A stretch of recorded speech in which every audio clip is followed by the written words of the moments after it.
A'udzubillahi minasyaitonirrajim. Bismillahirrahmanirrahim. Alhamdulillahilladzi hadana lihadza wa ma kunna linahtadiya laula an hadanallah. Asyhadu an la ilaha illallah wahdahu la syarikalah wa asyhadu anna sayyidana wa maulana Muhammadan abduhu wa rasuluh.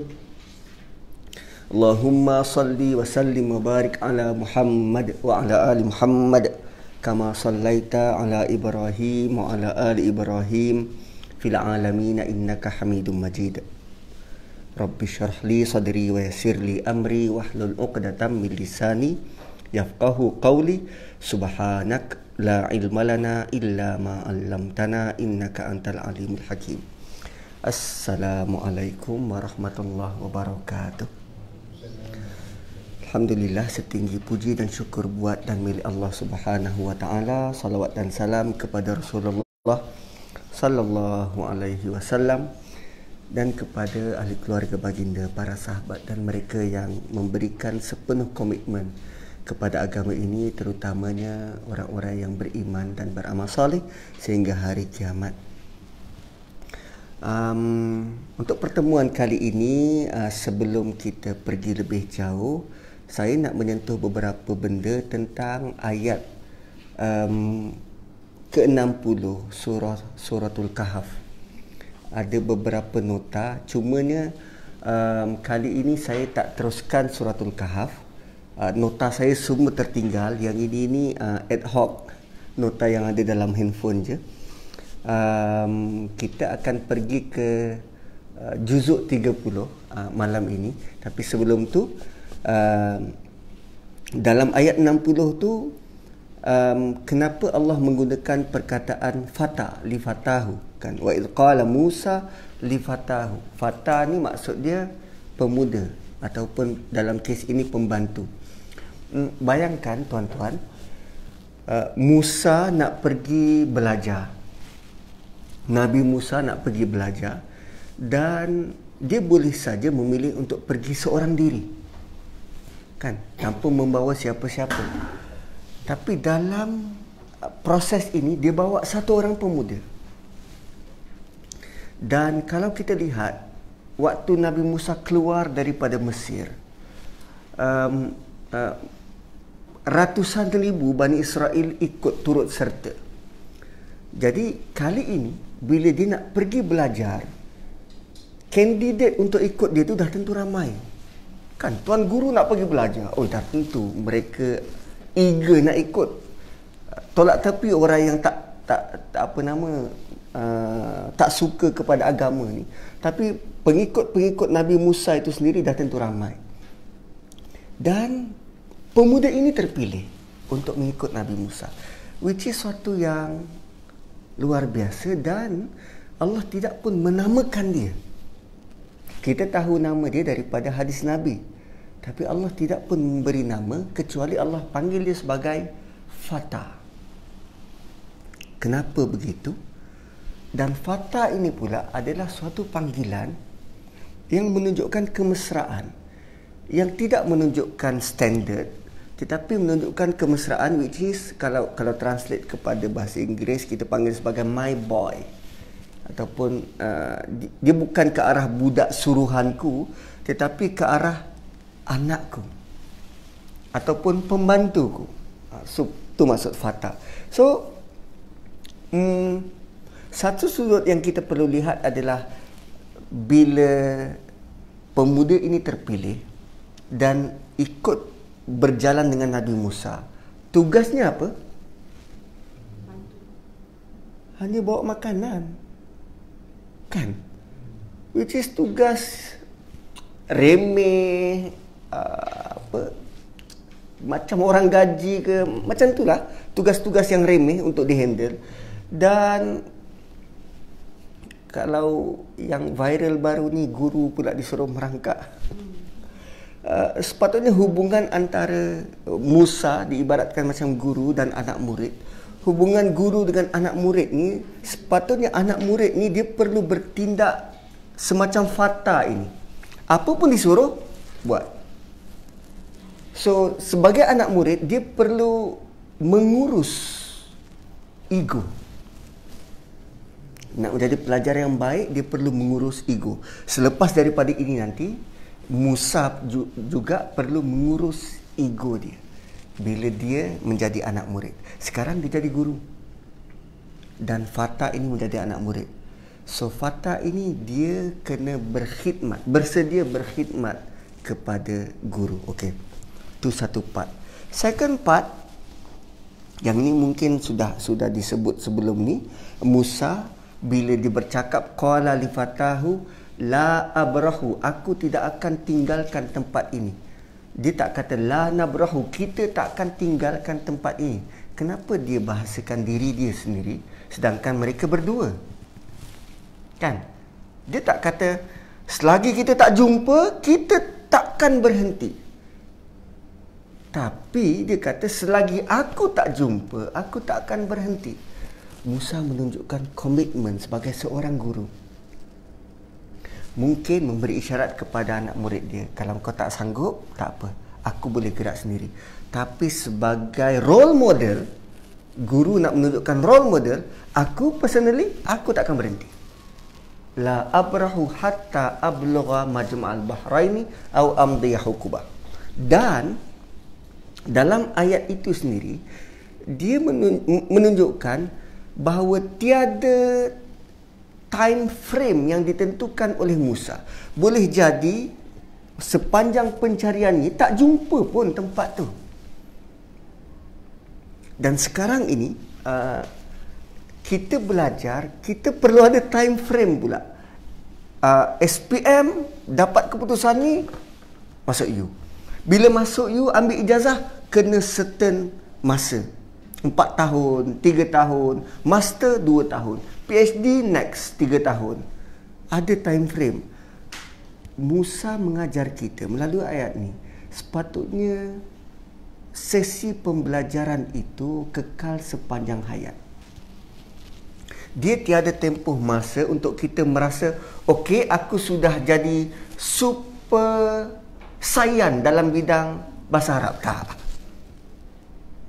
Atau aku sudah wajar digelar Grand Master atau Tuan Guru. Tak. Belajar ini tiada had limit. Seperti Nabi Musa, dia tidak meletakkan time frame.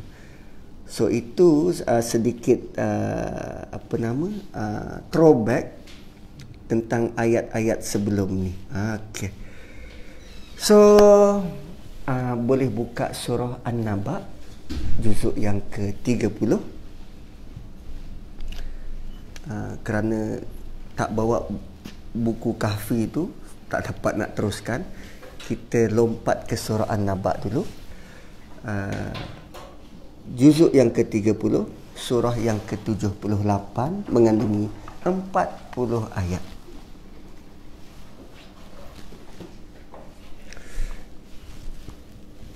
Okey, bersedia?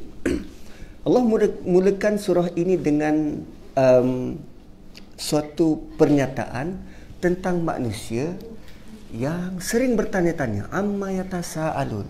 Diorang tanya tentang apa? Seolah-olah macam tu kan. Amma yatasaalun. Diorang tanya tentang apa? Anin nabail azim, tentang suatu peristiwa besar. Allazi hum fihi mukhtalifun, yang mereka sering berbalah tentang peristiwa ni. Sering berbalah. So, surah ini adalah satu surah bagaimana Allah nak menarik perhatian kita untuk membetulkan cara kita berfikir tentang realiti yang bakal kita hadapi.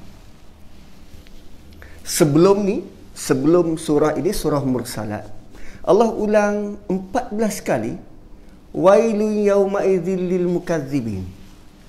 Wailun yawma idzin lil mukazzibin. Celaka bagi mereka-mereka yang in denial. Pada hari ini, orang-orang yang mendustakan akan binasa. So, kenapa sampai 14 kali? Apa yang mereka dustakan? So, dalam surah An-Naba, Allah bagi tahu perkara yang paling penting yang kita tak boleh nak deny, tak boleh nak dustakan adalah perkara ini. Apa dia? An-Naba Al-Azim. So kalau kita tengok Quran prakata, An-Naba itu berita penting, Al-Azim besar.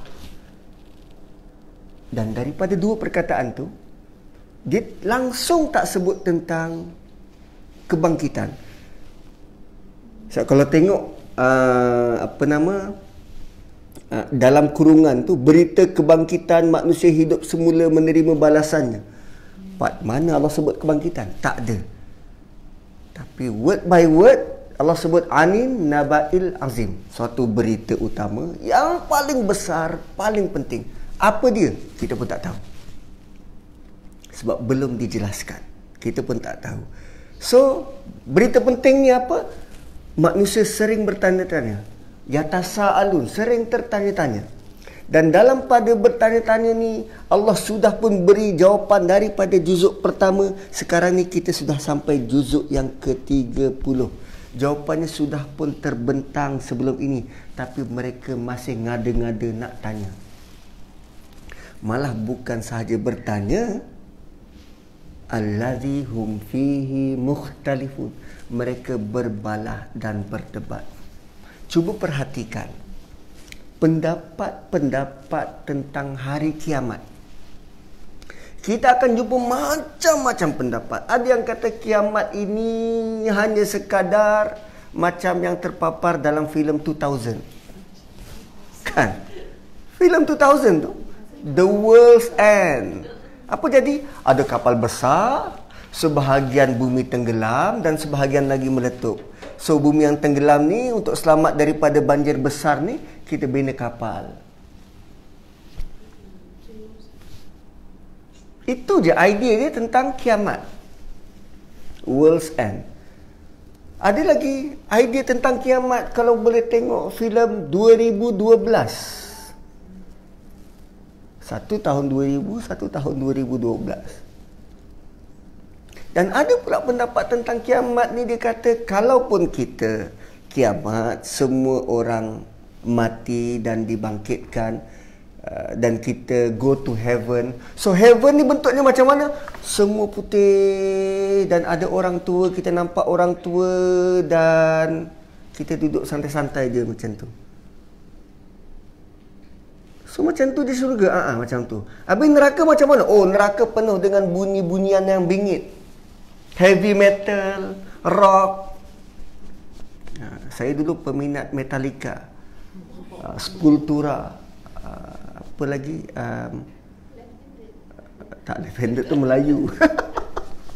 Metallica, Sepultura, Nirvana ni dia genre grunge. Jenis-jenis metal.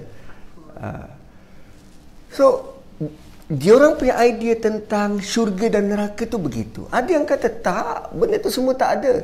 Kita kalau mati akan hidup semula. Kan mukhtalifun, sangat banyak pendapat dan pandangan.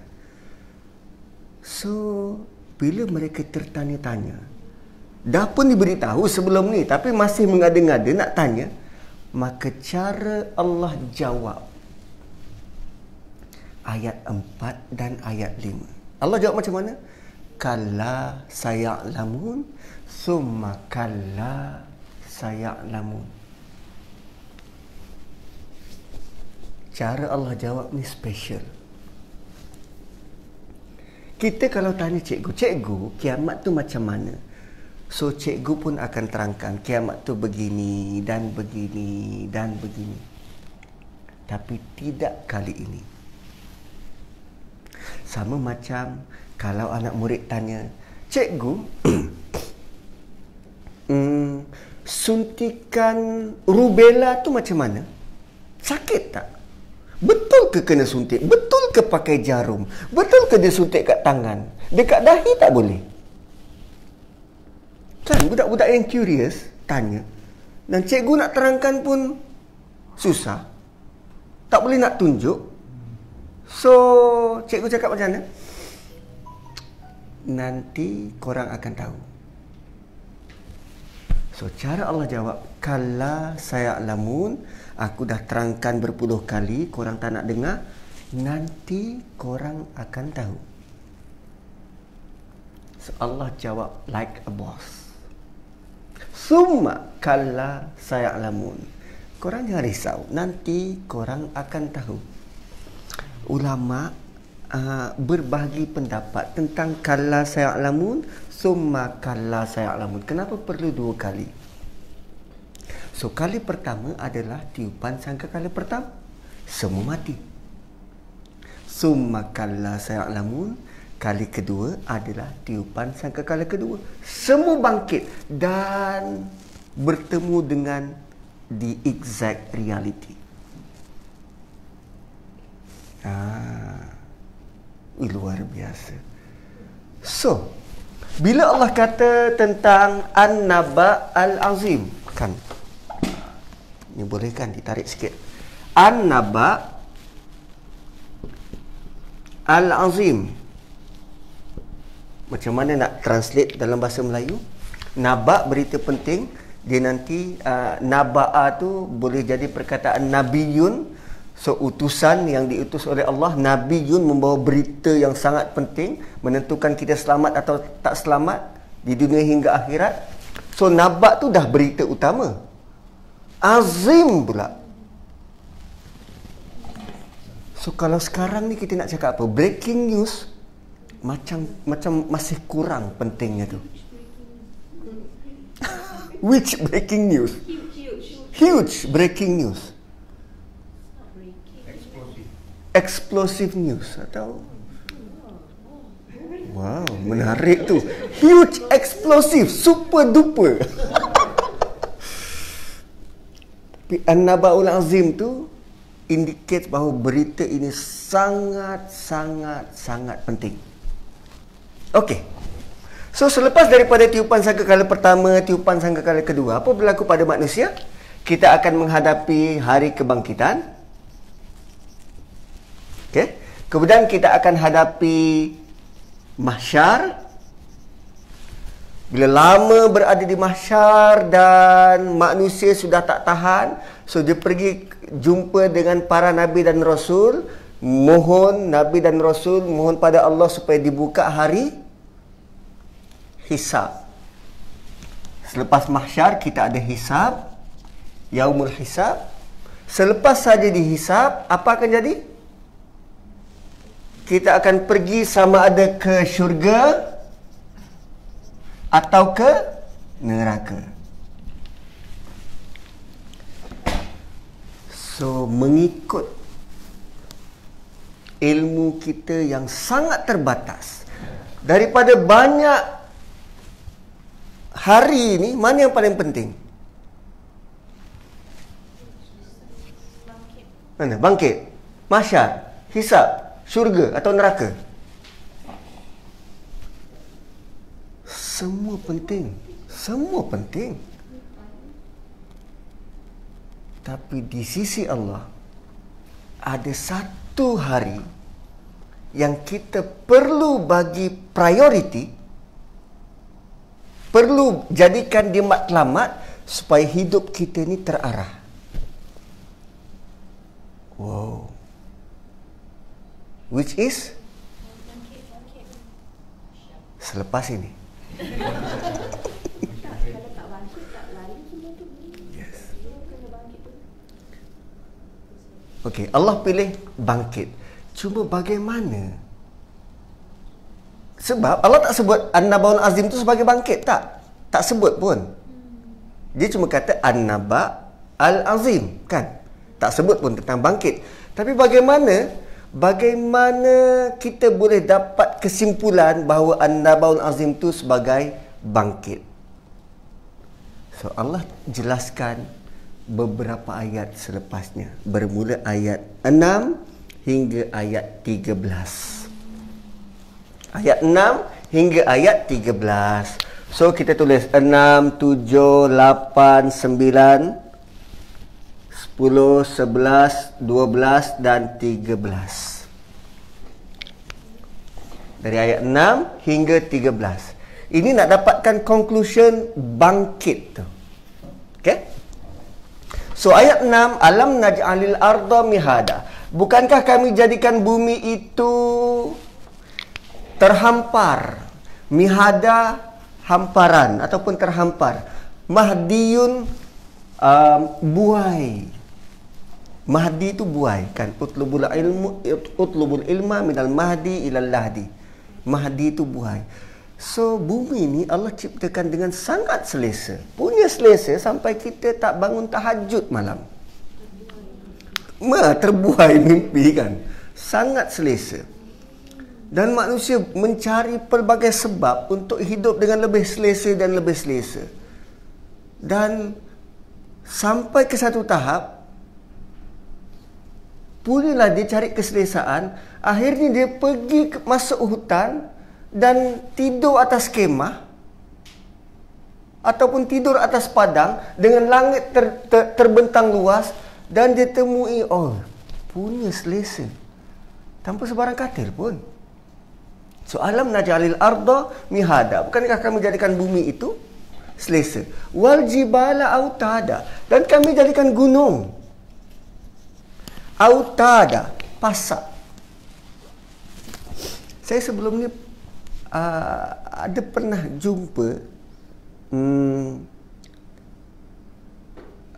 apa istilah, saya lupa dah. Gunung ni perlu ada untuk memastikan kita punya plat tektonik ni tidak sentiasa bergerak.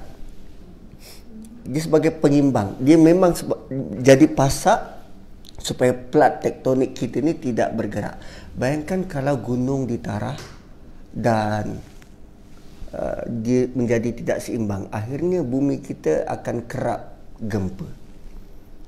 So gunung sebagai pasak autada. Kemudian wa khalaqnakum azwaja, kami ciptakan kamu berpasangan.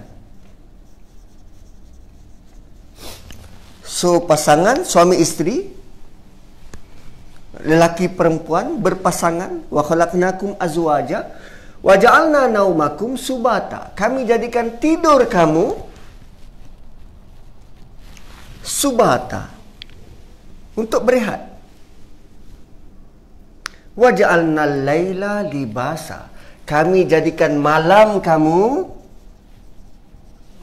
libas apa? Pakaian. Kenapa malam jadi pakaian?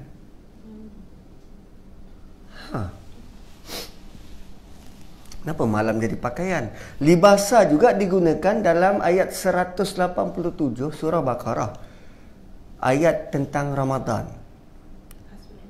Husband and wife. Kan? Allah sebut apa? Hunna libasul lakum wa antum libasul lahun. Kamu pakaian bagi isterimu, isterimu pakaian bagi kamu. Kenapa pakaian? So pakaian ni antara lain tugasnya untuk menutup aib, comfort, selesa. Kalau sejuk, dia jadi pemanas pakaian. Pakaian juga lambang status sosial.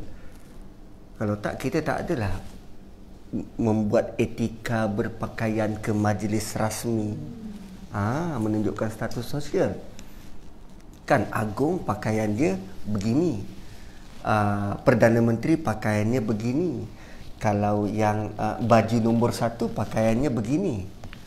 Untuk terima tauliah kena berbaju hitam, mufti kena pakai jubah hitam. So pakaian ni dia melambangkan status sosial, keselesaan, comfort, dan dia melindungi aib. So malam dalam kes ini dia menjadi penenang, comfort. Waja'alna laila libasa. Waja'alna nahara ma'asya, dan kami jadikan siang ma'asya, untuk mencari kehidupan. Aish adalah kehidupan. Aisyah, hati yang hidup. So kami jadikan siang untuk mencari kehidupan. Selepas tu wa khalaqnakum, wa ja'alna wa banaina fawqakum sab'an shidada. Kami jadikan apa yang di atas kamu, fawqakum sab'an shidada. Kami bina 7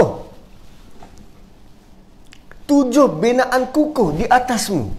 7 binaan. Apa yang ada ke atas kita? 7 binaan. 7 lapis langit. Entah. Tapi Allah kata bina.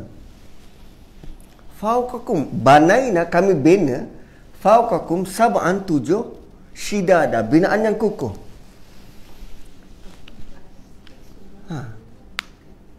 So apa maksud dia ni? Basically langit lah kan, apa yang ada dekat atas langit. Cuma 7 binaan. Ayat ini turun di Mekah.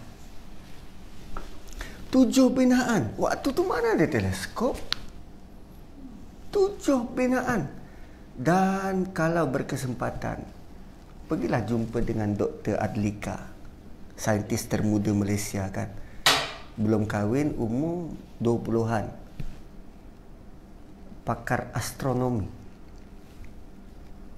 Pernah memenangi tokoh Maulidur Rasul remaja peringkat kebangsaan. Dr. Adlika. Dia banyak buat talk tentang angkasa raya. Dan rupanya angkasa kita ni, dia ada blok-blok dinding yang memisahkan antara kelompok kluster galaksi dengan satu kluster galaksi lain. Dia ada dinding tengah-tengah. So, dinding adalah binaan. Wow. Tak tahu. Entah. Tapi kalau kita baca, dia ada wall di luar sana.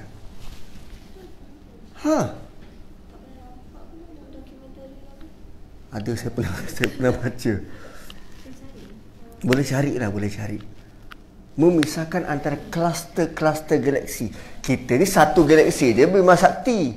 Rupanya kalau di zoom out lebih jauh, kita ni dalam satu kluster ribuan galaksi lain.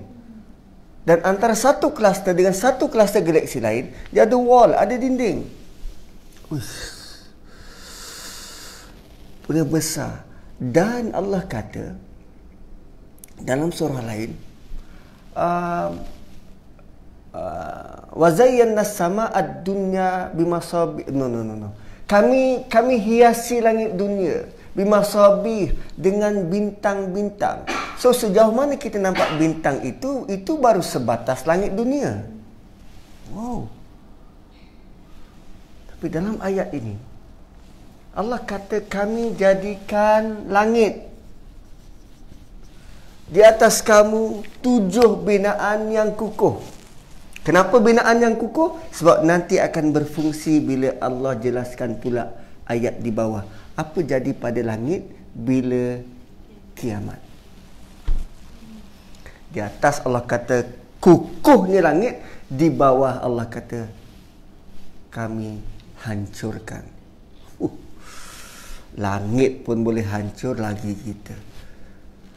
Dan Allah kata waja'alna sirajan wahaja. Siraj wahaj ni matahari. Tapi kenapa tak sebut syams? Lagi sekali Allah nak bagi tahu Quran adalah sumber ilmu. Sebut matahari terlalu common. Allah nak bagi tahu bahawa matahari sumber cahaya. Siraj wahaj, dia sumber cahaya. Dia bukan sekadar matahari tetapi sumber cahaya. Berbeza dengan bulan, bulan adalah reflektor. Lebih menarik kalau kita baca surah Nuh juzuk 29. Bila Nabi Nuh terangkan tentang matahari sumber cahaya, bulan adalah reflektor. Kita tahu benda tu pada abad ke-20, 21. Sedangkan Quran turun 1400 tahun dahulu dengan fakta ini. Lebih menakjubkan, fakta ini disebut oleh Nabi Nuh.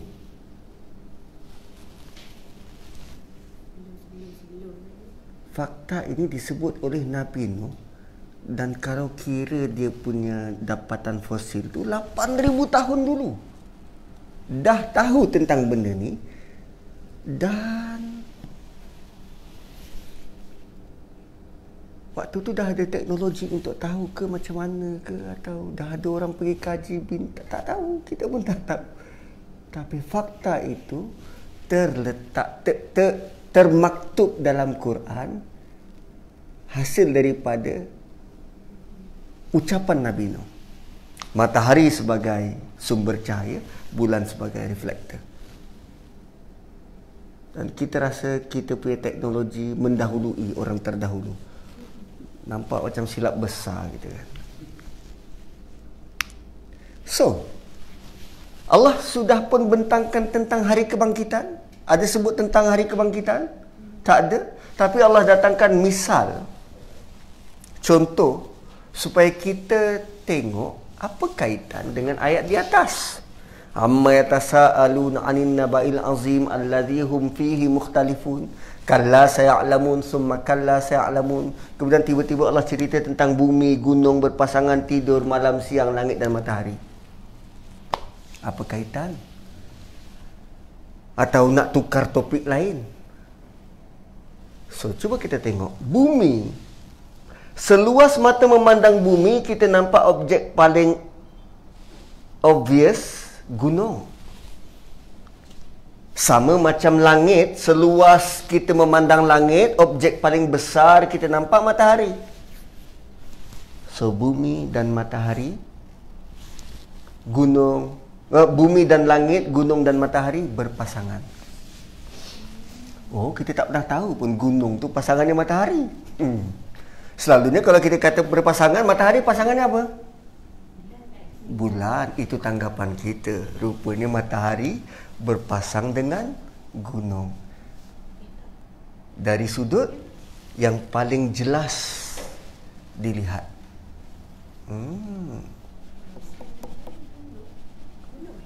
Gunung. Wal jibala autada. Gunung dan matahari, bumi dan langit. So, bumi pasangannya langit, gunung pasangannya matahari.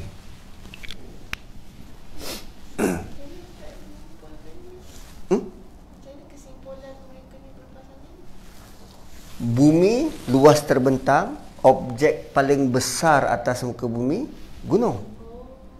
Langit seluas mata memandang, objek paling besar kita nampak di langit, matahari. Menarik kan? Menarik. Kenapa tak langit dan matahari berpasangan? So, pasangannya yang ini bumi dan gunung berpasangan. Entah.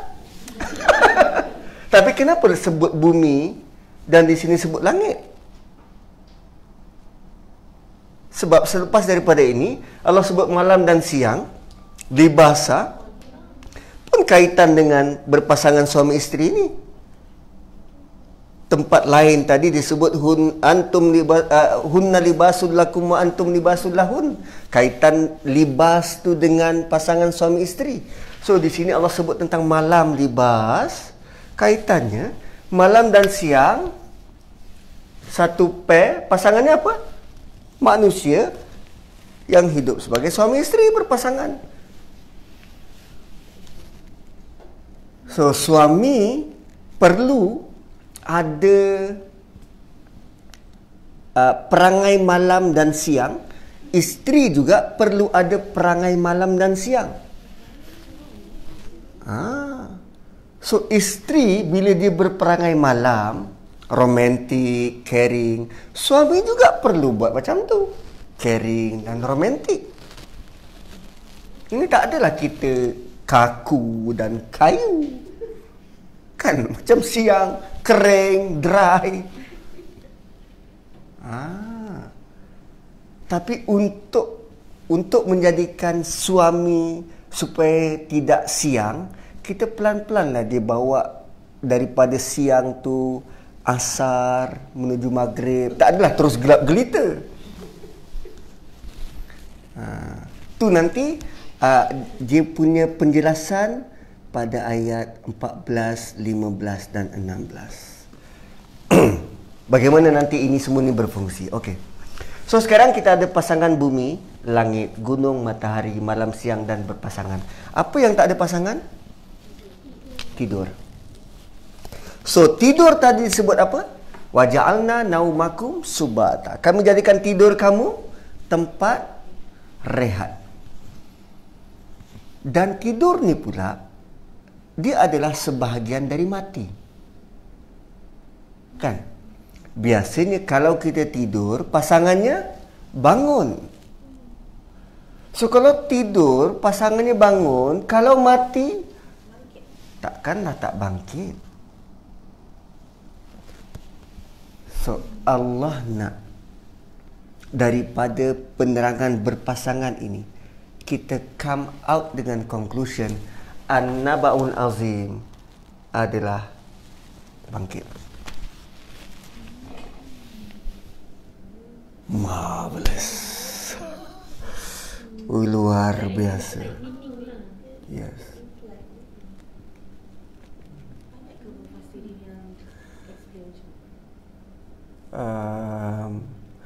Saya dapat ni penjelasan dari Nu'man Ali Khan. Dia come out dengan idea begini. Oh, sangat rare. Sangat rare. So, Allah nak kita melihat alam keliling, bagaimana setiap benda yang Allah cipta ni berpasangan. So, takkanlah kehidupan kita ni satu kali go saja ataupun one off saja, tanpa ada kehidupan lain untuk diadili dengan betul. So, takkanlah kita mati dan tak bangkit semula.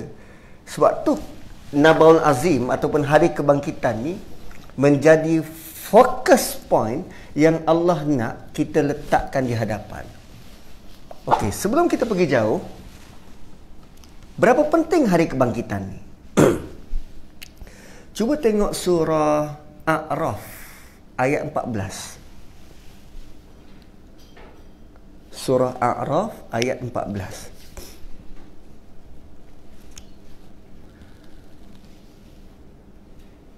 So, latar belakang ayat ini adalah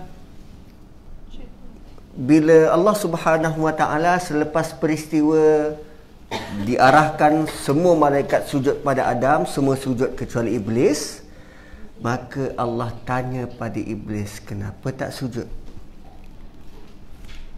So, Iblis jawab, aku lebih baik dari dia. Kan? Soalan Allah, kenapa engkau tak sujud ketika aku suruh? Jawapan dia, aku lebih baik. Kan tak menepati jawapan. Tak menepati soalan. Tu kalau ambil STP tu, jawab macam tu, aduh, memang fail. So, selepas dia jawab, dan Allah beri arahan 2 kali. Pertama Allah kata, ihbit. Yang kedua, fakhruj. 2 kali dihalau. 2 kali dihalau. Dan sampai kita ke ayat 14. Bayangkan kita kalau dihalau, sekalipun dah mencukupi untuk kita keluar dan membawa diri. Ini 2 kali dihalau dan Iblis masih berdiri di situ. Lalu dia kata, anzirni ila yaumi yub'atsun. Panjangkan umurku hingga hari kiamat kebangkitan. Kenapa Iblis pilih hari kebangkitan?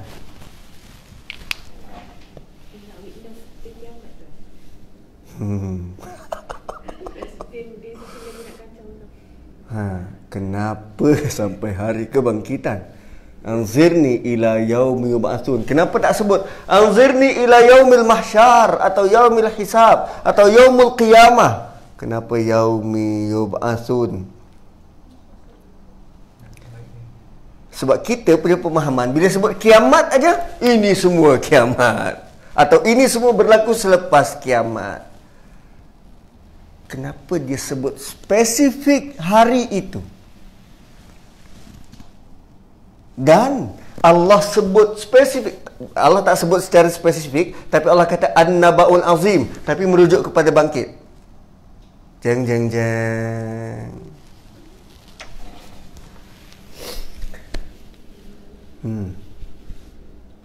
So, sebelum hari kebangkitan, apa berlaku?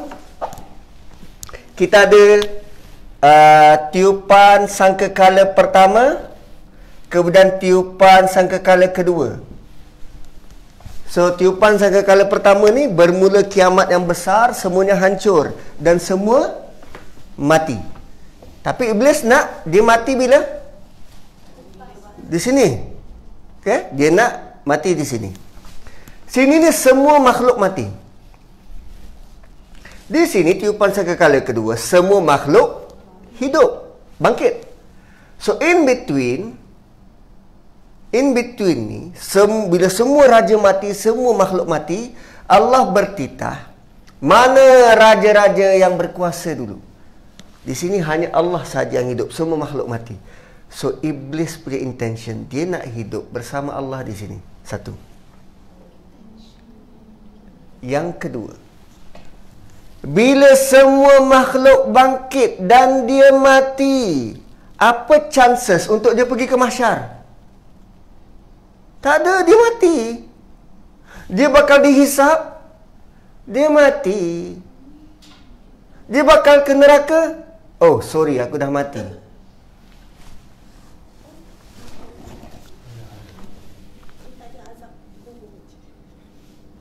Dah, dia belum mati. Macam mana nak lalu azab kubur? Dia tak mati kan? So dia tak pada lalu mahsyar hisab pun, dia akan diazab. Tak. Tak. Sebab azab kubur tu sebelum kiamat ni. So dia nak terlepas lah. Yes. Dia nak cuci tangan. Aku dah sesatkan semua, so aku mati. Korang pandai-pandai korang lah. Yo, bayangkan iblis sudah fikirkan benda tu seawal sebelum Adam diturunkan ke bumi. Dia sudah pun tahu kronologi, sequence, dan dia sudah pun memilih hari itu. Anzirni ila yaumi yub'atsun. Sebab tu dia sebut spesifik. Dan Allah nak kita berwawasan begitu, memandang hari kebangkitan super duper penting. Macam iblis memandang, dia nak ke situ. Dan ini jenis musuh yang kita sedang hadapi. Wawasan dia bukan sekadar 20-20, 20-30, tak. No, jauh sana. Sangat bijak. Sangat bijak iblis. Cuba tengok ayat 15. Innaka minal munzarin. Kau nak panjang umur? Silakan. As if Allah approve. Tapi dalam surah lain Allah kata, ila yaumil waqtil ma'lum. Panjang umur engkau sehingga satu tempoh yang hanya aku tahu. Oh, selamat. Tapi perancangan dia bijak. Tak tahu. Allah dia yang tahu. Tapi banyak yang dialog kan yang Allah rakamkan. Bila dia mati tu nanti dia pun akan jadi witness kan. Tapi dia kata tak sampai suruh ikut. That means dia dah go through banyak level juga. Maksudnya dia melalui lah mahsyar hisab ni untuk dia sampai ke neraka. Yang itu dalam surah Ibrahim. Dalam surah Ibrahim. Dia kumpul semua manusia ahli neraka. So korang dapat apa yang korang nak? Korang dapat apa yang korang dustakan? So aku berlepas diri daripada korang semua. Siapa suruh ikut cakap aku? Tu dalam surah Ibrahim. So itulah iblis. Dan pentingnya hari kebangkitan. So kita kembali ke surah An-Naba. Sambung lagi 3 ayat. Habis pukul apa ni? Oh, baru pukul 9.20, awal lagi. Okey. 3 3 ayat seterusnya Allah kata wa anzalna minal mu'sirati ma'an sajjaja linukhrija bihi habbaw wa nabata wa jannatin alfafa. 3 ayat ni basically Allah kata kami turunkan daripada mu'sirat. Mu'sirat ni apa? Satu tempat di langit yang menghimpunkan air. Ma'an sajjaja, air hujan turun mencurah-curah. Linukhrija bihi, tujuannya supaya dikeluarkan daripada muka bumi habbaw wa nabata, bijian dan tumbuhan. Wa jannatin alfafa, daripada situ akan membentuklah hutan hujan tropika. Wa jannatin alfafa, hutan hujan yang sangat tebal. Wa jannatin alfafa. Ayat ini sangat banyak dimensi perlu dilihat. Pertama, kenapa tiba-tiba sebut pasal hujan turun, keluar tumbuhan, jadi hutan? Apa kaitan dengan ayat sebelum?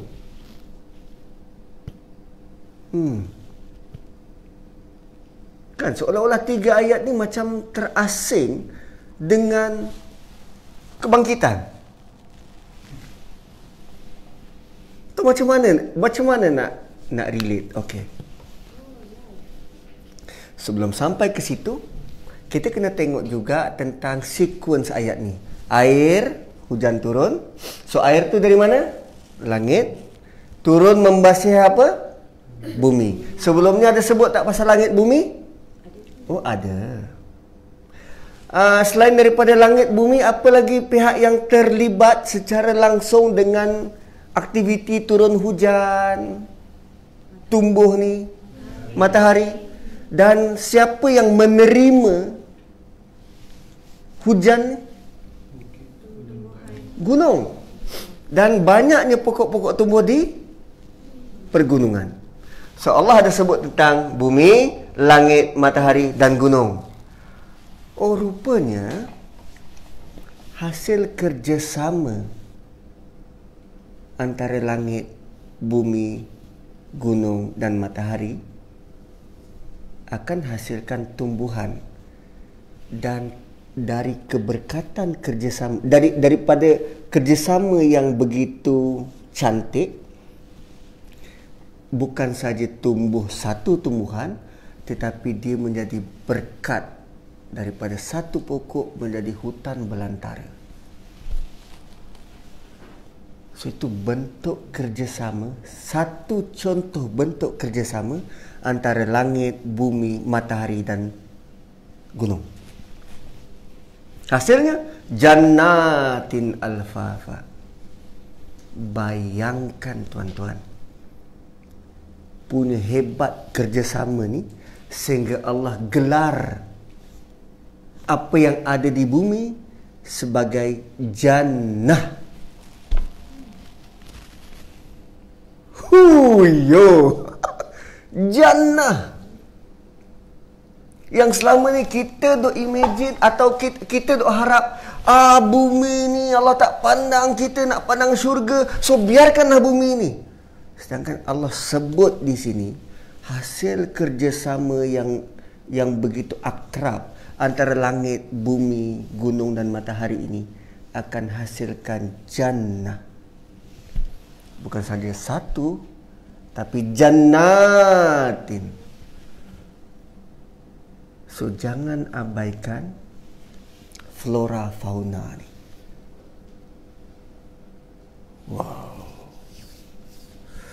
Jannatin alfafa. So, next step, kalaulah Allah boleh atur kerjasama antara langit, bumi, matahari dan gunung, bayangkan kalau manusia boleh mengatur kerjasama sama pasangan. Yang suami bersikap macam malam dan siang, begitu isteri bersikap malam dan siang. Apa hasilnya? Lebih dari jannat. Mungkin kerajaan langit. Kerajaan Perpaduan atau apa saja nama. Hui, luar biasa. So Allah bagi 3 ayat contoh kerjasama yang sepatutnya berlaku dan apa hasilnya, apa outcome-nya. Bayangkan kalau manusia boleh bekerjasama. Yang wa khalaqnakum azwaja ni. Satu pasang bekerjasama dan satu pasang ni bekerjasama pula dengan pasangan yang lain, membentuk satu komuniti yang bekerjasama, membentuk satu negara yang bekerjasama, membentuk multiple negara yang saling bekerjasama. Oh, sangat luar biasa. Wow. So kita boleh mengecap jannah sebelum jannah.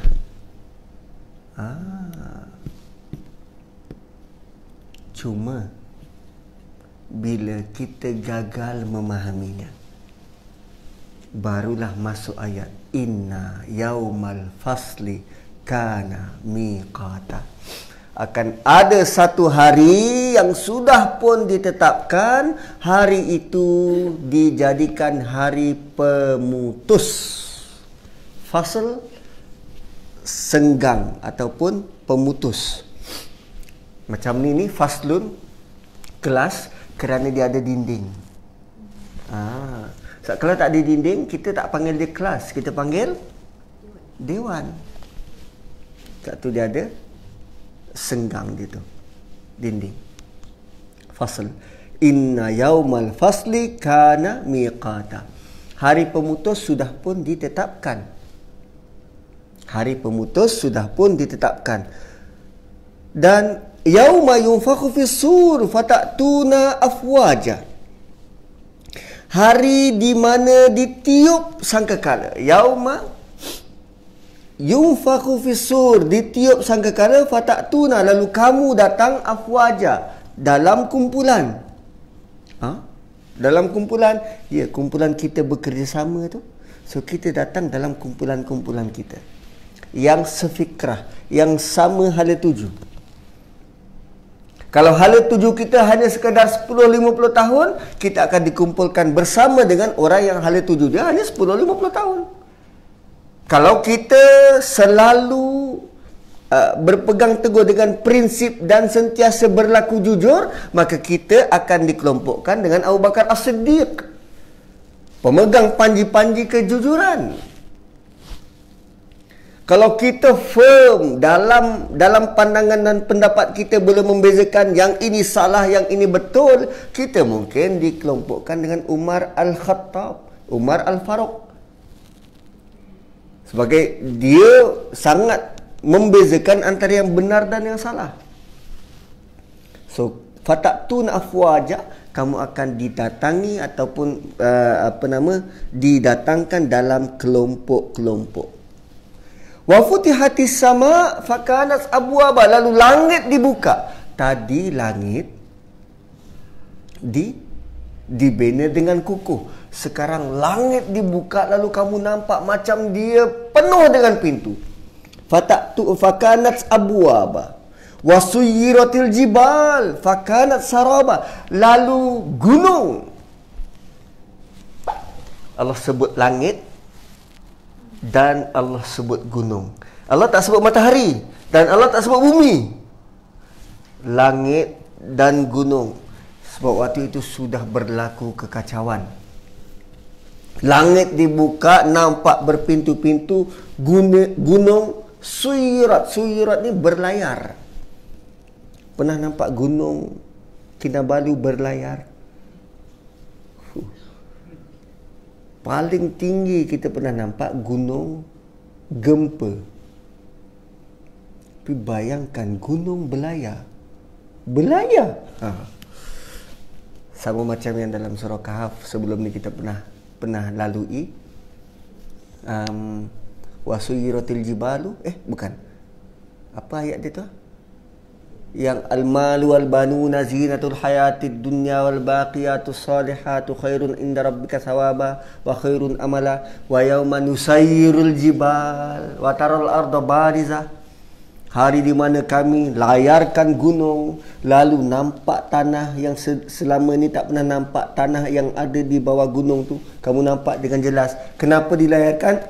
Sebab nak ready, orang nak berkumpul kat situ.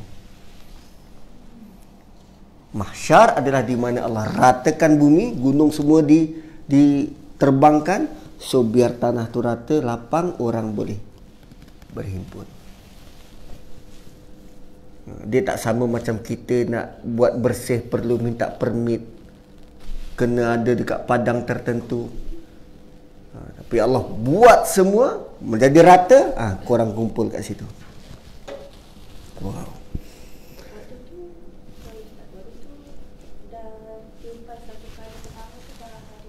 Di sini. Sekarang ni daripada sini kita dah bangkit, kita nak ke sini. Yes. So waktu kita ramai-ramai bangkit tu, gunung tu masih ada lagi. Mungkin. Sebab kita nampak dia berlayar. Nampak dia berlayar. Langit. Entah, tak pernah pergi kan? Kena mati dulu lah kot. Tak, kena kiamat dulu. Berlayar ke mana pun kita tak tahu. Galaksi lain kan supposedly kita kan kecil je kan. So yang berlaku ni semua bumi kita je kan. So galaksi lain intact lah macam ada yang bintang-bintang berguguran. Semua. Angkasa raya ni jadi haywire. Ada dalam surah wa azidat li rabbiha wa huqqat tu, surah Al-Fajr. Surah apa? Surah Insyiqaq. Wa azidat li rabbiha wa huqqat wa idal ardu muddat, bila bumi itu di-stretch, wa alqat ma fiha wa takhallat, apa yang ada di isi bumi itu berhamburan. Wow. Selama ni kita wonder galaksi kita je. Sebab bintang-bintang tu galaksi kita sahaja. Wonder lah. Mungkin galaksi lain Allah tak. Kan? Sebab dia ada 7 lapis langit. So lapisan pertama je ke yang di kambus? Tak tahu. Mungkin juga yang dekat atas sudah tu dia buka pintu, pun tak tahu. Tapi yang ini ni kejadian selepas daripada bangkit. Fatihah sama wasuyiratul jibal fakanat saraba. Dan ada juga yang kata ini fasa kiamat.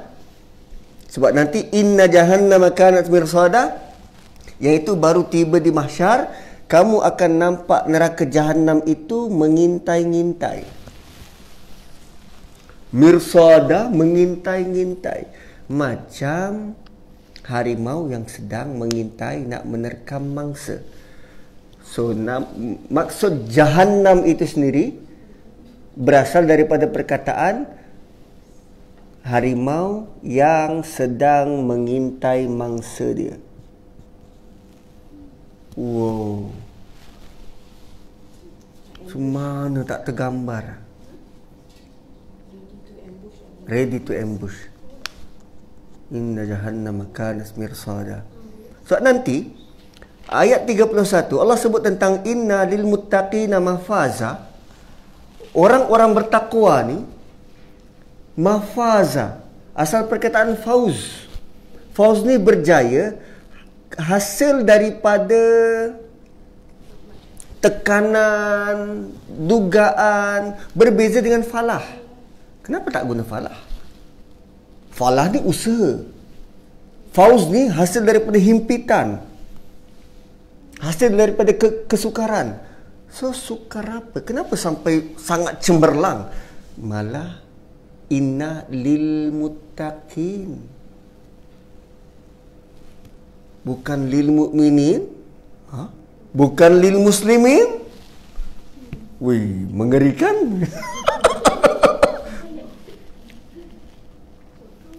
Wih, dengan falah tu mana yang lagi? Kalau kejanaan di akhirat kan? Falah kejanaan di dunia dan akhirat. Oh ya,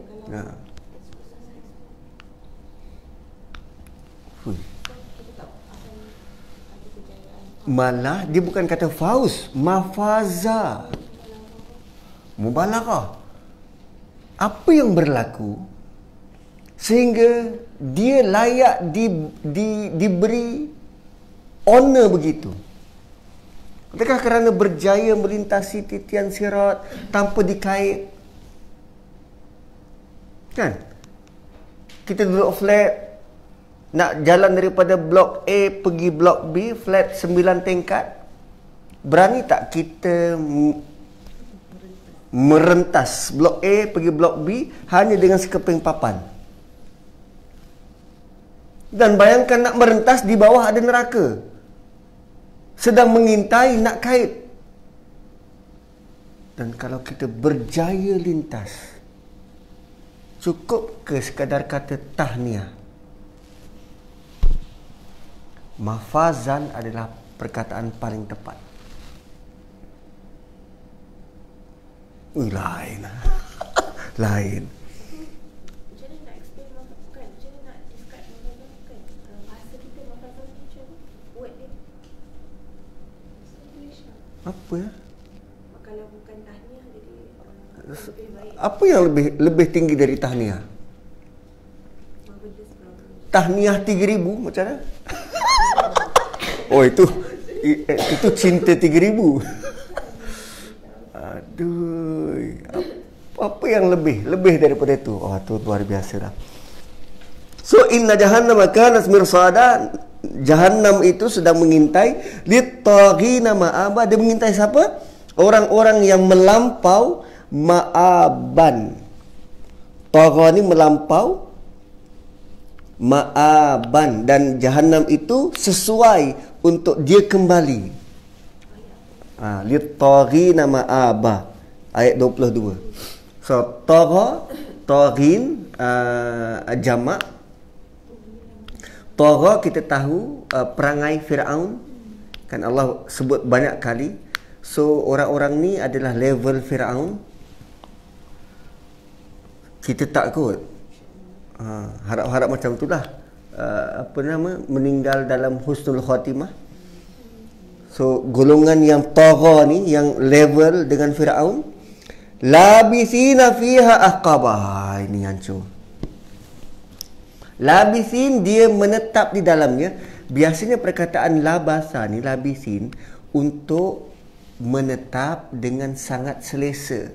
Tapi Allah sebut dalam keadaan sangat sarkastik. Masuk neraka selesa ke?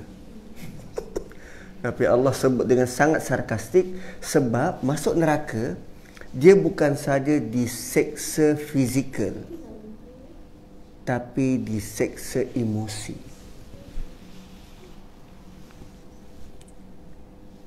Seksaan fizikal saja belum memadai, emosi kena seksa. Waktu nanti kita akan jumpa dengan fazuku, rasakan. Wow, teruk betul ayat. Ya, sebab emosinya itu. Dulu dia dekat dunia, dia juga menyeksa emosi orang lain. So ahli neraka, emosi dia juga diseksa. Malah ada yang dalam ayat lain yang sebut, kami sabar ke, atau engkau sabar ke, engkau tak sabar ke, sama je seksaan. So kesabaran tidak menjadikan siksaan bertambah kurang. Ahli neraka juga bersabar dengan siksaan. Tapi waktu itu sabar sudah tidak membawa apa-apa makna. So labithina fiha ahqaba. Ahqab ni adalah mubalaghah daripada perkataan haqabah, hukum.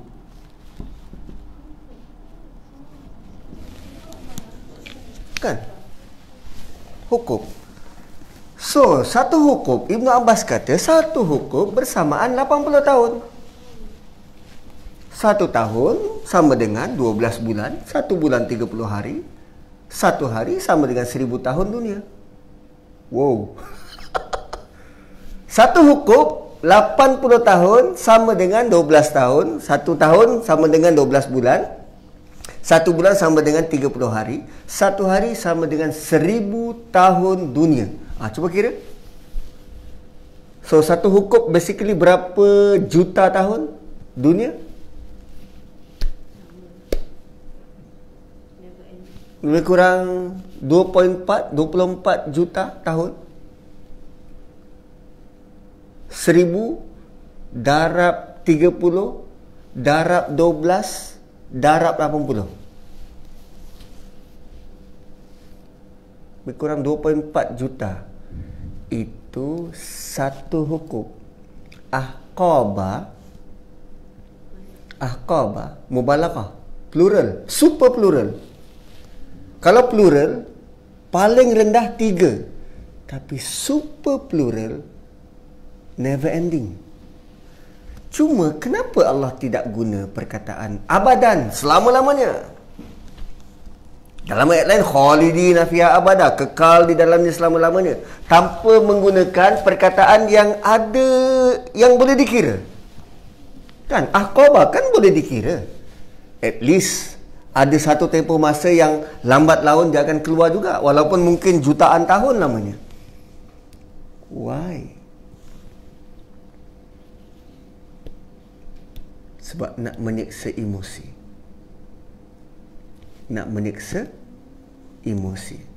Contoh, saya dulu tak adalah baik mana, nakal waktu sekolah. Sekolah rendah, sekolah menengah. Dan kita waktu sekolah rendah, apa hukuman yang paling kita tak suka kalau cikgu hukum? Bukan merangkak keliling kelas sampai melecet. Tak. Itu tak ada tu. Cikgu dulu tak buat macam tu. Cikgu kita dulu buat apa? Kalau kita nakal, lebih-lebih lagi bila dah habis periksa, cikgu tengah nak tanda kertas, kita buat bising dalam kelas. Apa hukuman yang menyeksa emosi tanpa meninggalkan kesan di badan?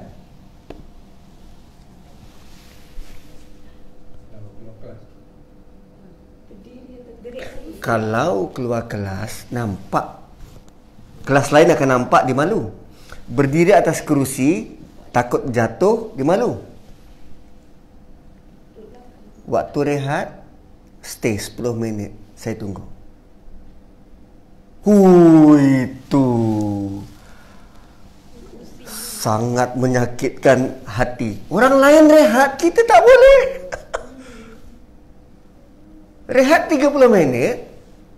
So kita dah merancang, dia rehat nak main polis sentif. Tak, dulu panggil polis sentri.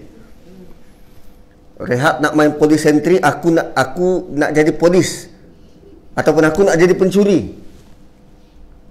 Kena tahan 10 minit, tak boleh keluar. Aduh. Tengok member lain tengah berlari-lari, kita rasa bengkak. Tengok jam dekat dinding, setiap detik dikira. Sampai minit ke-9, ready to go. Cikgu kata kerana engkau hari ni lebih nakal, tambah lagi 10 minit. Bayangkan setelah diseksa 80 tahun, oh, nak keluar. Lagi 80 tahun lah. Habis satu hukum. Tambah lagi satu hukum lah. Tambah lagi satu hukum. Ahqaban. Unlimited.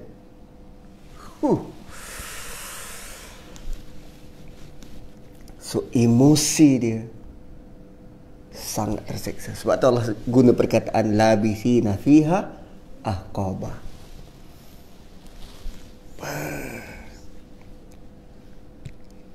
Ada orang tanya, Ustaz, bila saya baca ayat ni Ustaz, rasa macam tak ada harapan, Ustaz.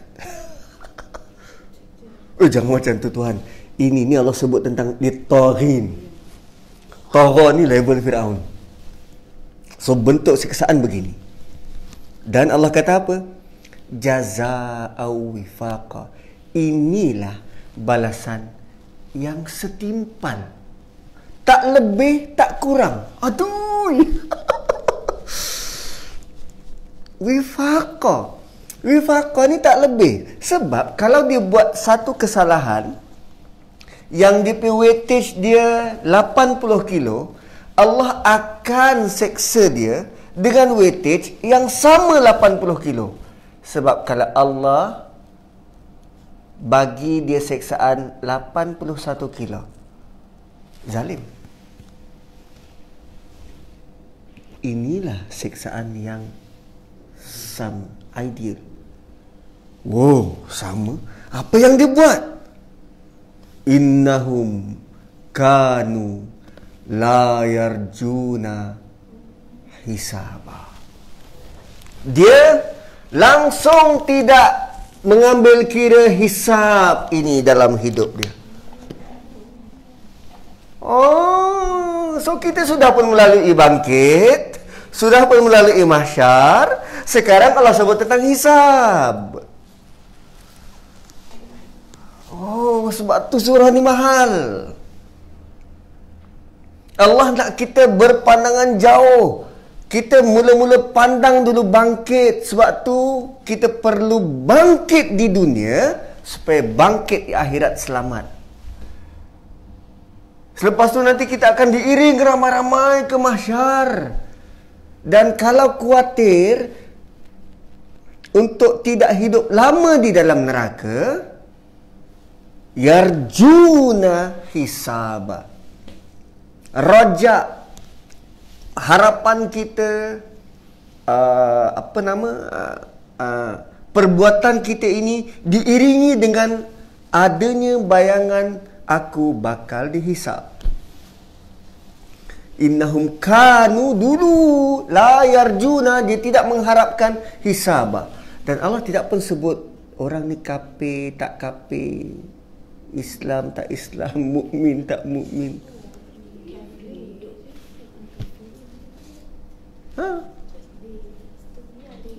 Dia rasa macam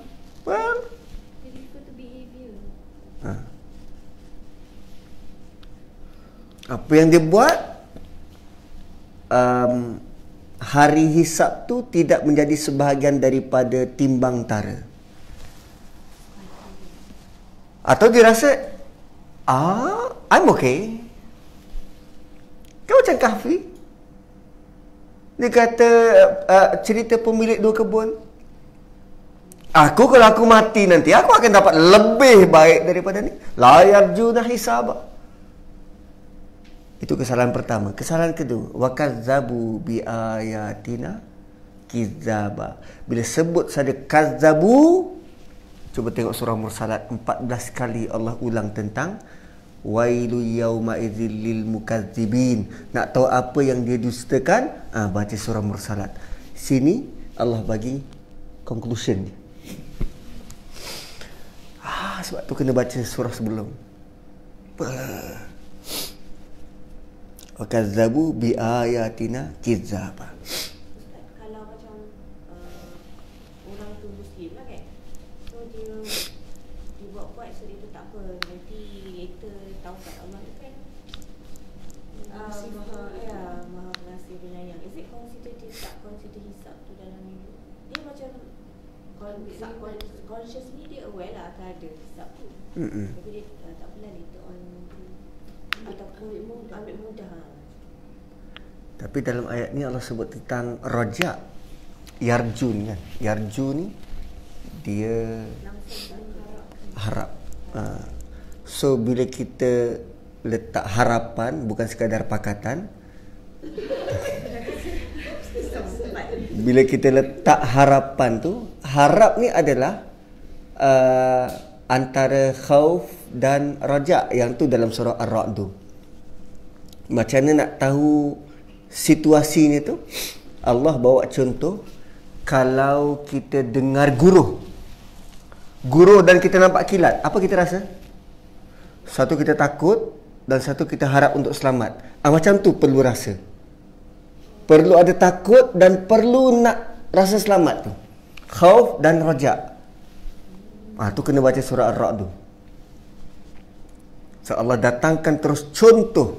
Kalau berlaku macam tu, kita rasa macam mana? Okey, aku rasa takut dengan kilat ni, tapi aku nak selamat. Khauf dan rajak.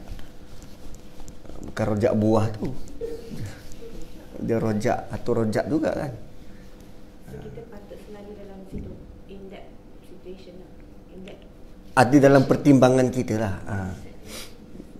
Benda tu sepatutnya tidaklah menjadikan kita orang yang pasif, murung. Tak, kita mengharap juga. Tapi tidak terlalu complacent. Oh, aku selamat, aku okey. Selalu baca Quran, aku okey. Tapi dalam pada kita selalu baca Quran itu, kita akan rasa, ya Allah, aku masih kurang. Itu yang level Nabi Musa pun belajar. Dan bila dia belajar, dia tak marah guru dia. Walaupun dalam cerita itu dia beberapa soal, tapi dia tak mengamuk atau kan. Tu level Nabi Musa begitu. So wakazzabu bi ayatina kizzaba, dia in deny, mendustakan dengan sungguh-sungguh ayat keterangan kami. Datang peringatan, dia kata, aku okey, aku ustaz. Well, tu bahaya tu. Bila orang bagi title ustaz. Kan kau apa tahu? Aku kan tahu. Tu yang bahaya. Wa kulla syai'in ahsainahu kitaba, sedangkan setiap gerak-geri dia kami tulis, kami hitung dan kami tulis. Masih nak beralasan? Fazuqu arasailah falan nazidakum, kami takkan tambah illa azaba, kecuali azab yang berganda. Ayat ni sangat mengerikan. Kami tak akan tambah sesuatu melainkan azab yang berganda. Tertinggal. La yazuquna fiha barda wala syaraba illa hamima wa ghassaqa. Ada 2 ayat tertinggal. So, 2 ayat ni padahal pun rasa lain. Pertama Allah sebut tentang dia tinggal. Kemudian Allah sebut tentang la yazuqun, dia tidak rasa. Fiha, di dalamnya, bardan wala syaraban. Barda ni udara sejuk. Basically barda ni adalah tempat berteduh. Ayat 24. Tadi melompat terus ayat 26. Bardan ni tempat berlindung, tempat berteduh. Syaraban, air sejuk. So, diorang langsung tak rasa adanya tempat berlindung, udara sejuk ataupun air sejuk. Kenapa bardan dan syaraban disebut? Sebab orang-orang Quraisy bila dia pergi bermusafir dalam perjalanan, dia untuk bermalam ataupun untuk dia berehat, dia perlu cari lereng bukit. Pertama takut ribut datang, ataupun dia kena cari lereng bukit, tepi bukit untuk dia letak kemah. Yang itu ada kaitan dengan autada, pasak. Dia pasak kemah. Dan jibal, bukit, gunung. Dan dia perlu ada, gunung itu perlu boleh melindungi dia dari panas matahari. Bayang-bayang. Itu barda. So, bila dia berehat, dia perlu minum. Syaraban ni dapat daripada mana? Air yang diisi sebelum berjalan dalam kantung kulit. Syaraban, sejuk. So, bila disebut begini, la yadhuquna fiha barda wala syaraba, kafir Quraisy dengar, alamak, bardan tempat kami biasa lepak pun tak ada, syaraban pun tak ada. Ui, ini sudah sangat seksa. Menu yang ada apa?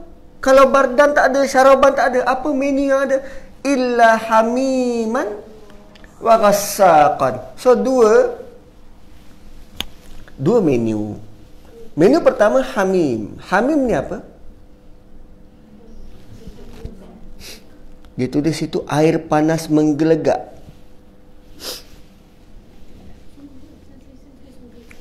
Air panas yang menggelegak. Hamiman. So, kalau air panas menggelegak, berapa darjah Celsius? Air panas menggelegak berapa darjah Celsius? 100. Takkan neraka 100 darjah Celsius. Kan?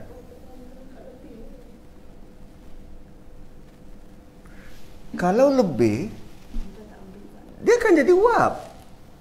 Kan? Atau dia masih lagi menggelegak, berapa banyak air pula? Cuba tukar kepada cecair menggelegak. Liquid, cecair. So, cecair ni tidak terhad pada air. Bayangkan kalau besi yang menggelegak atau tembaga yang menggelegak.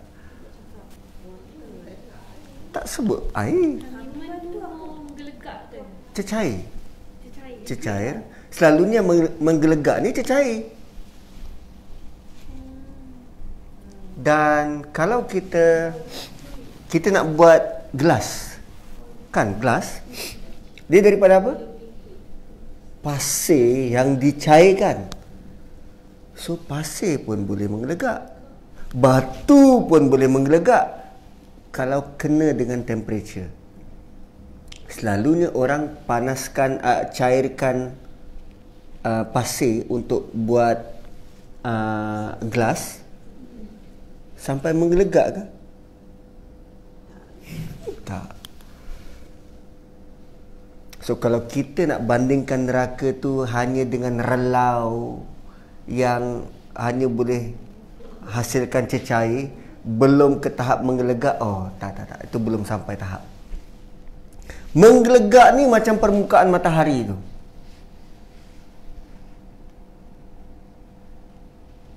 Yang jarak dia dengan kita jutaan batu, 8 minit cahaya dia baru sampai.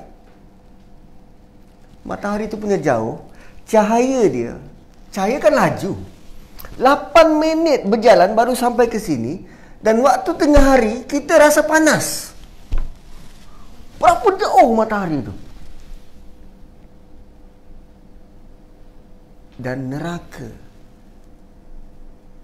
kita rasa panas dia pun dari kejauhan. Dan di sini Allah kata hamiman, air menggelegak. Cecair menggelegak. Berapa panas? Tak tahu berapa panas. Allah Ta'ala a'lam. Wa ghassaqa. Tu menu pertama, cecair menggelegak. Ghassaqa. Ghassaqa ni air, kalau kita biasa buat air yang campur-campur ni, punch. Kan? Kita panggil air punch kan? Air yang bercampur. Koktail lah kot. Punch fruit ke koktail ke. Ghassaqa ni adalah campuran darah, nanah, peluh, apa saja bentuk air mata daripada kawan sebelah. Kat neraka bukan kita seorang-seorang, kan ramai, tempat yang sempit. So darah dia, nanah dia mengalir, air mata dia, apa peluh dia, semua tu bercampur, tu mengalir, dan itu yang dijadikan air minum. Tak ada menu lain. Tu ghassaqa. Dia bukan sekadar danur. Apa disebut tu? Air danur yang mengalir. Danur ke apa? Tak tahu. Tapi itulah campuran nanah, darah, kekotoran lah kot.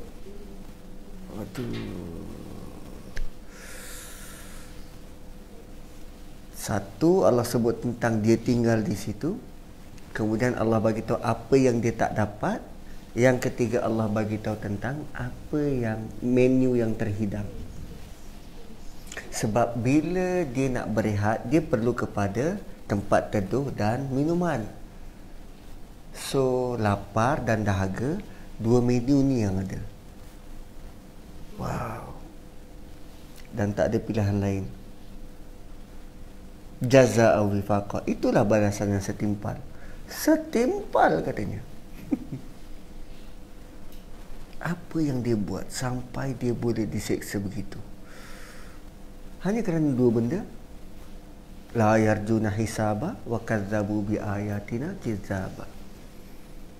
So bila datang bukti dan dia deny. So kita dah sejam setengah kat sini. Hanya sampai ayat 30. Nak habiskan ke atau kita berhenti? 10 ayat lagi. 10 ayat lagi. Okeylah, 10 ayat ni saya pergi laju lah. Innal muttaqina mafaza. Orang bertakwa dia berjaya. Berjaya kenapa? Berjaya sampai ke syurga. Berjaya melalui semua ini. Bukan sahaja bermula di sini perjalanannya, tapi daripada dunia. Dan dia berjaya melalui semua ini dan masuk ke syurga. So apa yang dia dapat dekat syurga? Hadaiq. Hadaiq ni kebun, dan biasa kebun disebut dekat dunia. Tadi jannat patutnya dekat syurga, Allah sebut dekat dunia. Hadaiq kebun kat dunia tapi disebut untuk syurga. Yang dapat ni pula siapa? Bukan kaleng-kaleng. Bukan calang-calang, muttaqin. So jenis hadaiq ni tak tahu bagaimana, tapi hadaiqa wa a'naba, kebun yang penuh dengan anggur. Kemudian dia dapat apa lagi? Wa kawaiba atraba. Kawaiba atraba ni saya tak nak translate kepada benda yang kontroversi, sebab kawaib ni nanti boleh baca dia per translation sendiri, tapi saya lebih suka untuk ertikan sebagai rakan sebaya. Kawaiba atraba ni rakan sebaya. Kemudian wa ka'san dihaqa, dan dia dapat gelas yang penuh dengan minuman. Ka'san dihaqa, penuh dengan minuman, air ini tak kunjung habis. So dia dapat berapa benda? Hadaiqa wa a'naba, kawaiba atraba, ka'san dihaqa. Dia dapat tempat, dia dapat kawan, dan dia dapat minuman. Tempat, kawan, minuman. Tempat, kawan, minuman. Tadi dekat neraka, labithina fiha aqaba, tempat. La yadhuquna fiha barda wala syaraba, minuman langsung tak dapat. Tempat tu tak selesa, dan minuman pun tak semengah. Tak ada kawan. Tak ada kawan kan? Tak ada sebut. Tapi dekat syurga dapat kawan. Kenapa 3 benda ni kena highlight untuk di syurga? Tempat, minum, kawan. Tempat, minum, kawan. Apa kaitan dengan kita? Bukan kita suka lepak mamak? Tempat, mamak. Asal ada kawan, lepak mamak. Dan sampai mamak minta apa? Air. Untuk apa? Berzikir? Tak. Borak.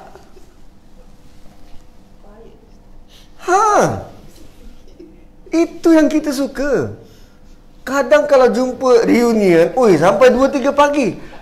Air tu, segelas teh tarik, nak habiskan sampai ke hujung. Order jam 8, habisnya bila nak belah. Kadang minta tambah lagi. Wa ka'san dihaqa, gelas yang tak kunjung habis. Tempat, kawan sekepala, dan gelas tak kunjung habis. Nak borak sampai bila? Sampai kiamat? Dah kiamat. Sampai bila-bila? No time limit. Tadi dekat neraka masih ada aqabah, ada masa. Tapi di sini no time limit. Malah lebih luar biasa. Allah kata la yasma'una fiha lagwa wala kizaba. Dia langsung tak dengar benda yang sia-sia, dan tiada kabar-kabar dusta. Berzikirlah kot. Tapi benda sia-sia dan kabar dusta ni macam mana bentuk dia? Lagwa wala kizaba. Apa seronoknya tak dengar benda lagwa? Dan sekarang ni yang seronok kita borak pasal politik, benda yang sia-sia. So kalau benda yang macam mana benda tak sia-sia?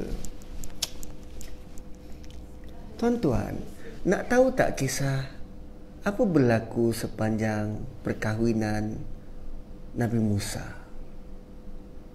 Tak nak tahu. Dia boleh geleng kepala. Tak nak tahu. Tak tahu kan?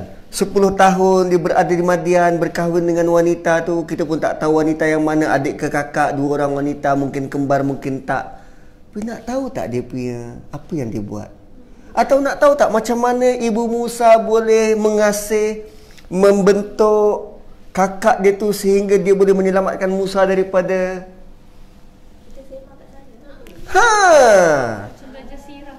Belajar sirah. Nak tahu tak kisah Nabi Nuh sebenarnya macam mana? 900 tahun.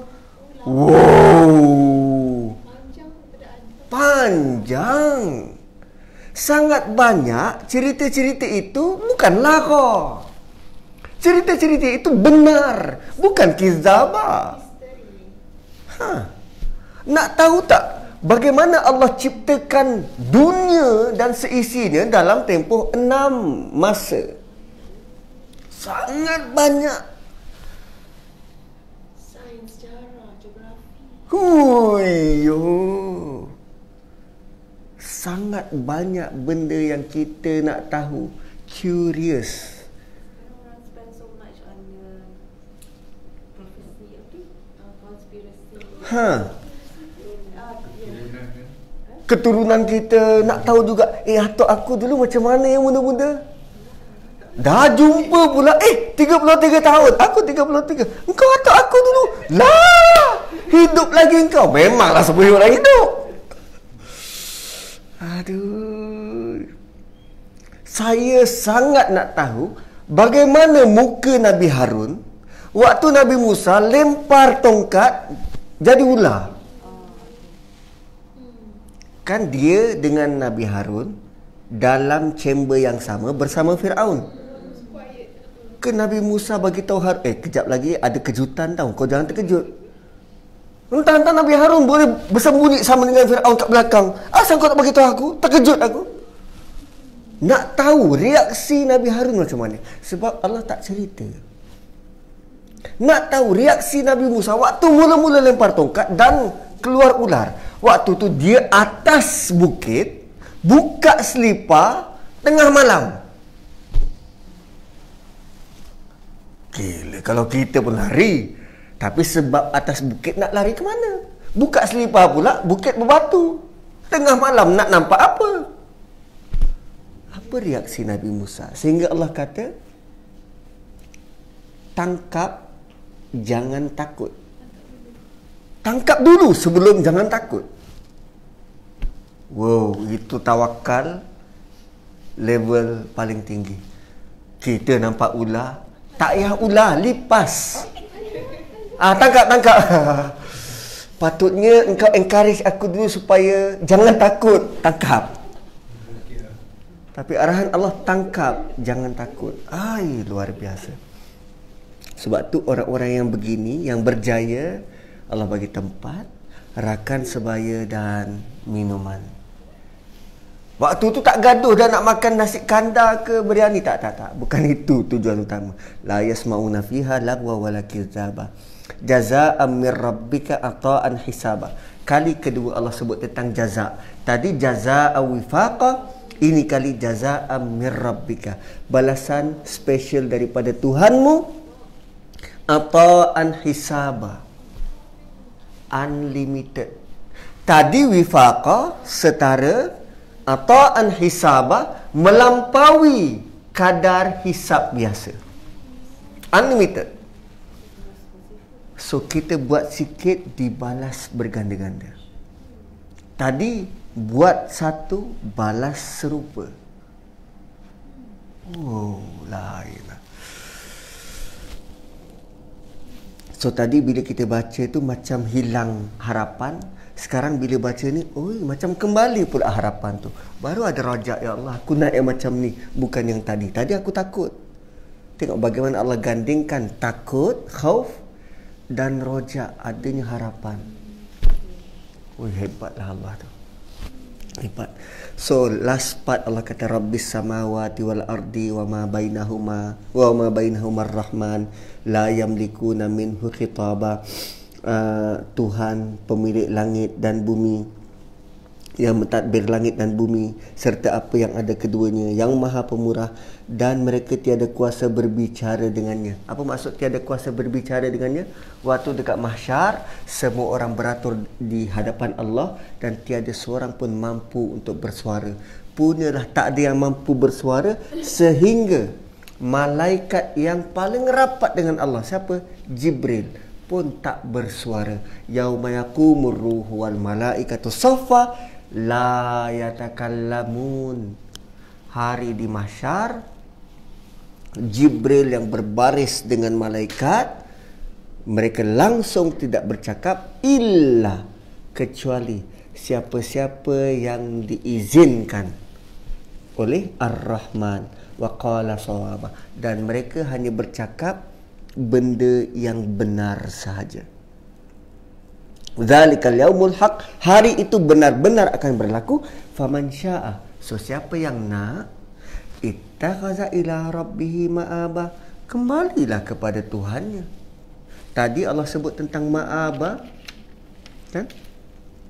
Ada ma'aba tadi?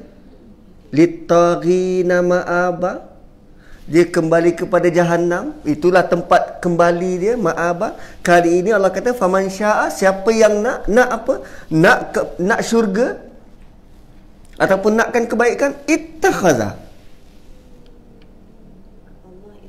So dia mengambil cara, jalan dan cara kembali kepada Tuhannya. Ittakhaza ila rabbi ma'aba.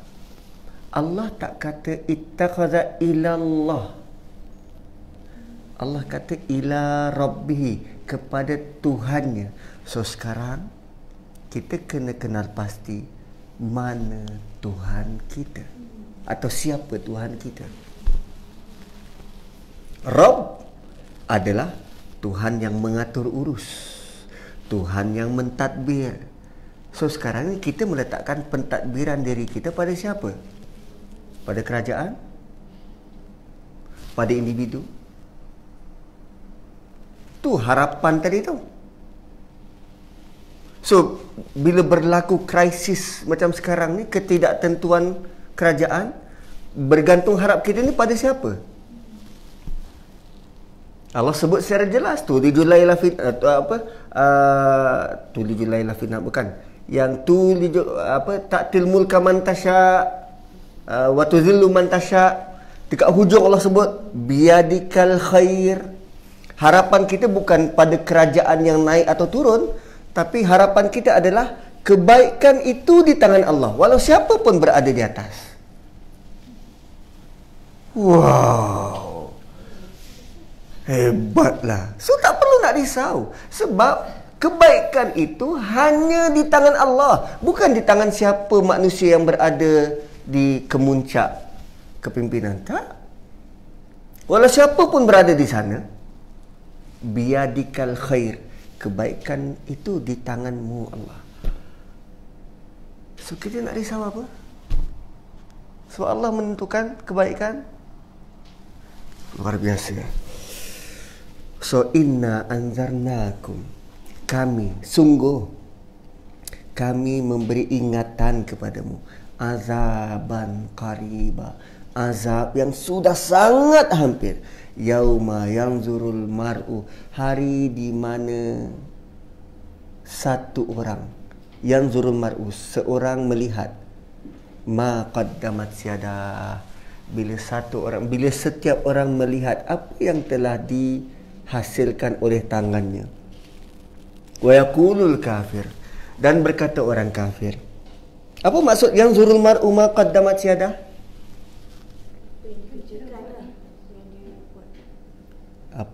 Macam mana apa yang dilihat, apa yang dibuat oleh tangan? Bila dapat buku amal, kan dia ambil oleh tangan. So tangan buka dan dia lihatlah apa yang telah dibuat oleh tangan, apa yang telah diusahakan, buku amal dia. Lantas kan semua orang dapat, dan frasa terakhir wa yaqulul kafir, ini hanya untuk orang kafir. Bila orang kafir dapat buku dia, first time dalam surah ini Allah sebut tentang kafir. Wa yaqulul kafir, Ya laitani kuntu turaba. Kan bagus kalau daripada dulu aku hanya debu. Atau kan bagus kalau aku tidak dibangkitkan. Aku hanya debu dan tidak bangkit. Kan bagus kalau aku tidak dilahirkan. Sebab manusia ini asal daripada debu. Kan bagus kalau aku begini dan begini. Kan bagus kalau aku mati. Wa yaqulu kafir ya laitani kuntu turaba. Ayat penyesalan. Dan ayat ini reflect kepada yang pertama, amma yatasaalun. Di sini dia menyesal dia tidak dibangkitkan. Waktu di dunia dia duk tanya-tanya, betul ke benda ni? Tipu je, dongeng kot. Ani nabail azim alladhi hum fihi mukhtalif. Tapi di hujung Allah kata penyesalan mereka bila nampak realiti. So habis satu surah tahniah. Ustaz, kafir kat sini, description orang kafir kat sini siapa? Kafir dia dalam bentuk fa'il. So fa'il ni adalah pembuat. Dua kan pembuat. Kafir dekat sini ni dia memang terkenal dengan kekufuran. Dia bukan sekali tak nak terima, bukan dua kali tak nak terima, tapi dia bukan sekadar tak terima, tapi encourage others supaya tak terima, sehingga orang semua tahu memang dia tak nak terima. Itu kalau di sudut pandang tak nak terima, kafir. Kalau dalam kata dasar tak bersyukur, kufur,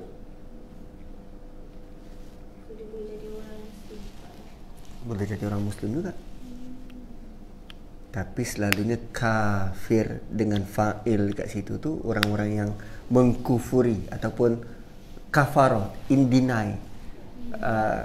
Kafarah ni asal maksud dia menimbuskan. So dia tidak mahu mengakui bahawa di sudut hati dia benda tu betul. Kenapa dia bertindak macam tu? Mungkin sebab keuntungan dunia. Kalau dia cakap aku hilang jawatan, kalau aku terima aku hilang pengaruh, kalau aku terima juga aku mungkin dicemoh. So banyak faktor. Takkanlah Abu Lahab tak nampak anak saudara dia seorang Nabi. Dia nampak sebab dia nak tutup kebenaran. Kafir. So orang-orang yang tidak bersyukur adalah orang yang tak nampak apa yang Allah pernah buat pada dia. Menakutkan. Dia cuba nak tutup. Bukan cuba nak tutup, dia tak pernah nak sedar bahawa banyak dah nikmat yang dia terima. Dia rasa tu daripada dia lah. Yes. Rugi. Malah dia kata wayakul, guna mudhari' pula kan. So dia bukan sekadar cakap sekali, berulang kali. Kan bagus. Itu penyesalan. Kalau dah cakap berulang kali. Kuntu pula. Kuntu dari dulu lagi. So harap-harap kita tak tergolong macam tu. Dan ini mengetuk pintu hati untuk kita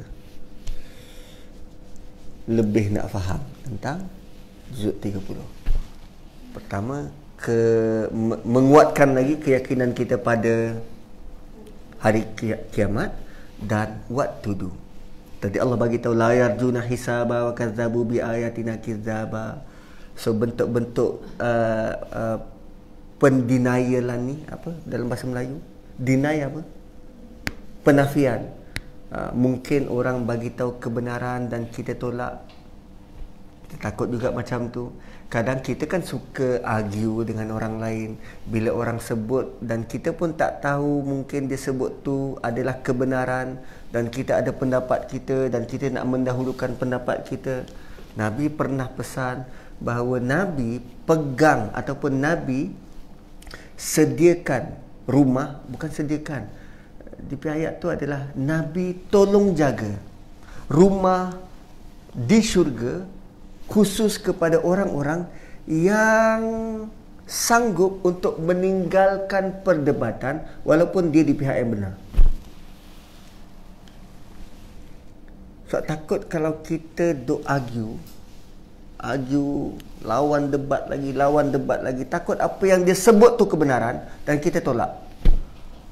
Menakutkan. Satu, Imam Syafi'i bersikap untuk baik-baik kau. Imam Malik pun macam tu. Sebab bagi dia kebenaran bukan datang dari aku. Sebab kebenaran tu datang daripada Allah. So dia bebas, Allah bebas untuk memberikan kebenaran tu daripada siapa pun. Jom kita balik. So barakallahu li wa lakum. Assalamualaikum warahmatullahi wabarakatuh.